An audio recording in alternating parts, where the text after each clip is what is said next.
본격적으로 알아볼 텐데요. 화면을 통해 먼저 만나보시죠. 오늘의 부동산 투자 사례입니다. 양평에 거주하고 계시는 60세 자영업자님의 사례고요. 2014년에 강원도 홍천군 소재 토지를 4,400평에 투자를 좀 하셨습니다. 토지 활용에 따른 자산 관리 방법을 적용한 사례입니다. 전문가와 함께 어떤 결과가 있었는지 지금부터 알아보겠습니다. 네, 오늘 이 토지에 관련된 좀 사례가 준비되어 있는 것 같습니다. 양평에 거주하시지만 강원도 쪽에 투자를 하셨네요. 자, 어떤 결과가 있었을까요, 이사님? 네. 자, 이분 같은 경우에는 경기도 양평, 서울권에서 바로 인접해 있는 부분이기 때문에 60세 자영업이신데, 자, 이분 같은 경우 2014년도에 4,000평이 조금 넘는 토지를 양평에 거주를 하고 계시지만 이제 홍천 바로 인접돼 있는 홍천에 토지 투자를 하셨는데, 자, 이분 같은 경우에는 그냥 보유만 하신 것이 아니라 어떻게 활용을 해서 이 자산을 키운다라는 측면으로 이제 적용을 하신 케이스고, 그러다 보니까 이제 토지 활용 그러면서도 수익 창출하는 이런 부분에 대한 컨셉으로 좀 투자한 사례라고 봅니다. 자, 일단 구체적인 투자 사례를 좀 한번 살펴보면, 자, 실제 이제 임야 한 4,400평 정도 되는 토지인데, 자, 이게 위치상으로 보면, 자, 요게 서울 양양간 고속도로라고요. 이게 지금 2017년도 6월 달에 개통을 했어요.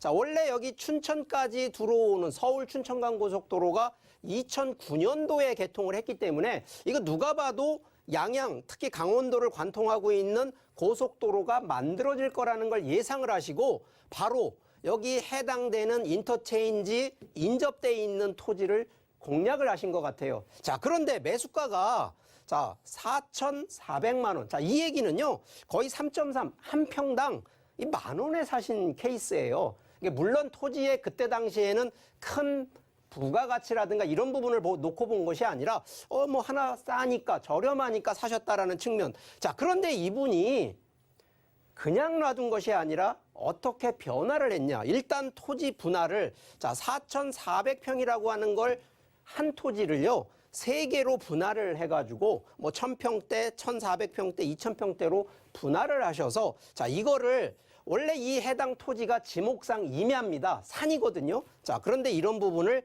창고부지와 우리가 이제 농경지, 우리가 밭이라고 하는 부분으로 이렇게 바꿔서, 자, 자산 가치를 상승시켜 놓은 케이스입니다. 자, 이 부분들을 조금만 더 상세하게 좀 설명을 좀 더 드려보면, 자, 실제 부동산 항목이 토지, 주택, 상업용 중에 가장 활용성이 높고 변화 가능성이 높은 건 바로 토지거든요. 자, 그러다 보니까 토지의 투자 방향은 이 변경 행위, 그리고 토지를 어떻게 활용할 거냐, 그리고 활용 뒤에는 용도를 어떻게 변경할 거냐라는 이 3가지 포커스에 가는데, 자, 1차적으로요, 토지는 우리가 보통 원석이라고 얘기를 합니다. 아무것도 건드리지 않는 토지를 갖고 있는 걸 원석이라고 하는데, 그 원석인 토지에 지목 변경이라든가 용도 지역 변경, 형질 변경, 또 건축물을 이제 짓고 나면 이런 용도 변경들, 허가, 설계 변경, 이런 항목들로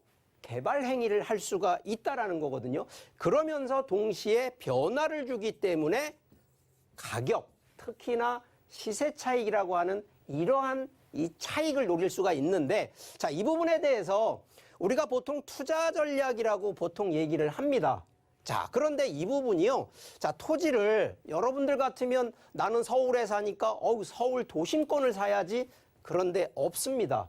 자, 이런 부분들은요, 대부분 이제 수도권의 규제가 완화되는 지역을 미리 보셔서 농지라든가 산지를 좀 놓고 봐야 되는데, 저는 개인적으로 지금 농지 같은 경우는 조금 어렵다고 봅니다. 이유는요, 정부에서 농지 같은 경우에는 예를 들어서 300평 이상 되면요, 이거 농취증이라 그래서 이게 취득 허가를 받아야 되는 이런 또 이 규제를 해놨어요. 자, 그런데 산지는 말 그대로 산이거든요. 자, 임야의 토지들은 정부가 특별히 규제가 되지 있는 그런 내용들이 아닌 이상은 특별히 규제될 내용이 없기 때문에 이런 부분들을 일단 보시라는 얘기를 하고요.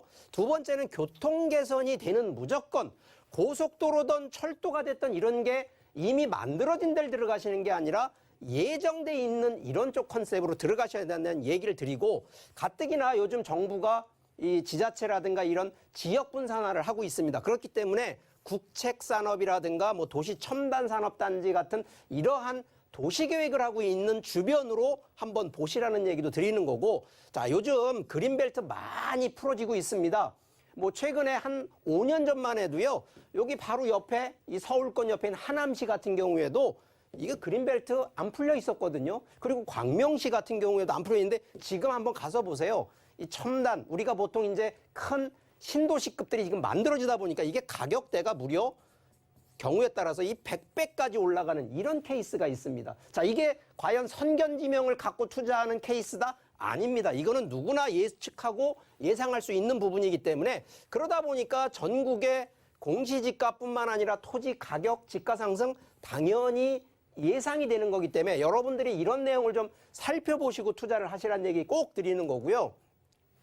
자, 이 토지 같은 경우 주택이라든가 상업용 같은 경우에는 투자 포인트들이 조금 달라질 수가 있는데, 자, 토지 같은 경우에는 자, 일단 투자하는 그 시점과 투자 이후에 하는 전략이 조금 다르게 접근하시라는 얘기를 드립니다. 자, 일단 투자하는 지역 선정 같은 경우에는 뭐 당연히 투자하기 그 당시에는요, 자, 아직은 확정된 게 없지만 바로 이런 호재를 우선으로 가야 되는데, 허허벌판이거든요. 토지 같은 경우는 아니면 큰 산이 있는 이런 부분들인데, 자, 이런 데에 교통개발이 어떤 호재가 있는지 이 부분을 먼저 꼭 확인하시라는 얘기를 드리고요. 투자 이후에는요, 바로 이러한 개발 호재들, 특히 교통이 들어오게 되면 바로 인구가 따라오게 되어 있습니다. 바로 그래서 인구가 얼만큼 들어올 건지를 예측한 그 상황에서 투자 이후에 방향을 보시면 되는 거고요.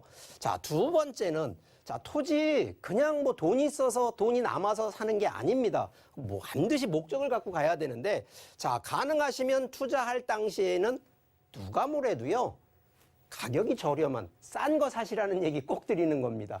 물론 싼 게 비지떡이라는 거 있습니다만 무조건 비지떡을 사라는 게 아니라 가격이 저렴하면 그만큼 차익은 더 높기 때문에, 그러면서 이 차익을 우선시 가야 되는데, 자, 살 때는 이런 포인트가 맞습니다. 자, 그러면 투자하고 나서는요, 바로 이런 변경과 개발이 되는 쪽에 이 우선이 돼야 된다는 거. 그래서 벌써 목적이 상당히 좀 많이 바뀌어진다는 거거든요. 그래서 요 타이밍이 어떤 분들은 난 여기 아파트 산 것처럼 뭐 한 1, 2년 있다가 급등했다. 아닙니다. 토지는요, 최소 10년입니다. 10년 뒤에 이런 상황들을 발생을 시키는 원칙으로 가고요. 자, 활용.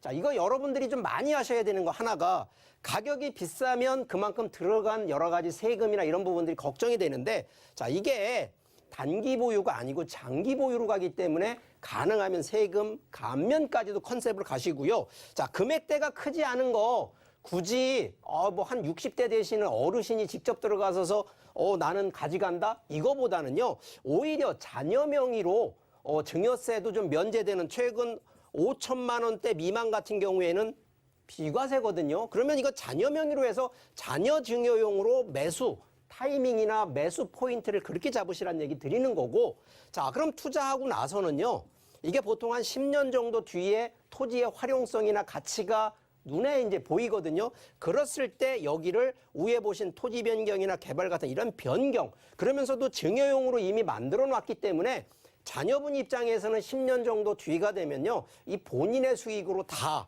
들어오기 때문에 여러 가지 또 장기 보유에 대한 세금 감면, 그렇기 때문에 이 뭐 우리가 보통 일석이조라고 얘기를 하는 거거든요. 그래서 활용 측면과 이런 선정하는 이런 부분들을 우리가 항상 그렇습니다만 투자 시점과 투자 이유를 두 가지를 비교하다 보면 놓치는 경우가 많은데, 이건 분명히 좀 나눠서 생각을 하시라는 얘기 드리니까, 자, 이 케이스 토지를 어떻게 투자를 해서 어떤 기간에 걸쳐서 어떤 목적으로 활용하는지, 자, 이 케이스들을 여러분들도 잘 이해하신다 그러면, 지금부터라도 이런 부분들 좀 더 공부하신다 그러면 자산이 없고 나는 가난해 아닙니다. 이런 부분들 어렵지 않으니까 조금만 더 공부하시고 저희가 이렇게 또 자세하게 또 이런 사례들을 계속 알려드릴 테니까 일단은 저희 방송 잘 시청하시면서 따라오시기를 바라겠습니다.